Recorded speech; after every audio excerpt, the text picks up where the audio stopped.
So'z erkinligining qonuniy cheklovlari. Nafrat qo'zg'atishni taqiqlash bo'yicha Rabot harakat rejasi. So'z erkinligi demokratiya asosidagi jamiyatlarda ajralmas va asosiy huquq hisoblanadi. Bu huquq inson huquqlari umumjahon deklaratsiyasi hamda fuqarolik va siyosiy huquqlar to'g'risidagi xalqaro paktning 19-moddasida mustahkamlangan. Unga ko'ra har bir inson o'z fikrini erkin bildirish huquqiga ega. Bu huquq chegaralardan qat'iy nazar va xohlagan ommaviy axborot vositalari orqali amalga oshirilishi mumkin. Biroq so'z erkinligi mutlaq huquq emas va uning amal qilish doirasi muayyan qoidalar va shartlar asosida qonuniy ravishda cheklanishi mumkin. 19-moddada belgilangan cheklovlardan tashqari, mazkur paktning 20-moddasida ayrim turdagi so'zlar, xususan urush targ'iboti hamda milliy, irqiy yoki diniy nafratni qo'zg'atuvchi so'zlar qonun bilan taqiqlanishi shartligi belgilangan. Bunday so'zlar kamsitish, adovat yoki zo'ravonlikka undashi mumkin. Nafrat qo'zg'atishga da'vat qilish himoyalanmaydigan so'z erkinligiga misol bo'la oladi. Biroq qaysi holatda so'z nafrat qo'zg'atishga aylanadi va shu tufayli qonun hisoblanadi? Birlashgan Millatlar Tashkilotining Rabot harakati rejasi bu masala bo'yicha aniq va mukammal mezonlarini belgilaydi.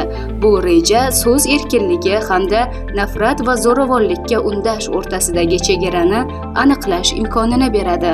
Inson huquqlari bo'yicha Oliy komissar boshqarmasi tashabbusi bilan ishlab chiqilgan va 2012-yil oktyabr oyida qabul qilingan Rabot harakat rejasi nafrat qo'zg'atuvchi so'zlarni taqiqlash yoki jazolashda sudlar uchun 6 ta mezondan iborat ikkilamchi bosqichli testni taklif qiladi. Ushbu mezonlar quyidagilarni o'z ichiga oladi. So'zning konteksti. Agar ushbu so'z muayyan guruhga nisbatan kamsitish, adovat yoki zo'ravonlikka sabab bo'lish ehtimoli mavjud bo'lsa, bu uning noqonuniy ekanini belgilaydi.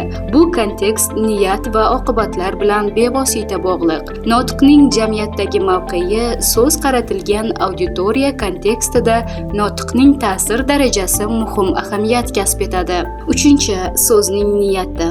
Faqatgina material tarqatish emas, balki undagi da'vat va qasd mavjudligini aniqlash lozim. 4-mazmuni va shakli. So'z qay darajada uqtiruvchi, qo'pol va tajovuzkor ekanini, uning uslubi va dalil keltirish tarzini baholash kerak. 5-tarqalish ko'lami. So'z qanchalik keng tarqalgan, uning ommaviyligi, ko'lami va auditoriyasining kattaligi. 6-zarar yetkazish ehtimoli. So'z orqali amaliy zo'ravonlik yoki nafrat harakatlari ro'y berishi ehtimoli real va yetarlicha yuqori bo'lgan holatlar. Ushbu 6 mezon orqali milliy va mintaqaviy sudlar nafrat tili holatlarini xalqaro inson huquqlari standartlari asosida chuqur tahlil qilishi mumkin. Agar so'z muayyan holatlarda noqonuniy deb topilsa, Rabot harakatlar rejasi jazo sifatida imkoniyat bo'lganda jinoiy jazodan ko'ra fuqarolik yoki ma'muriy choralarni qo'llashni tavsiya qiladi. Shu tariqa Rabot harakat rejasi davlatlarning nafrat qo'zg'atuvchi so'zlarni taqiqlash borasidagi majburiyatlarini belgilab beradi. Biroq bu bilan birga so'z erkinligini muhofaza qilish zarurligini ham unutmaydi. UNESCO saytini kuzatib boring va mavzu yuzasidan bilimlaringizni oshiring.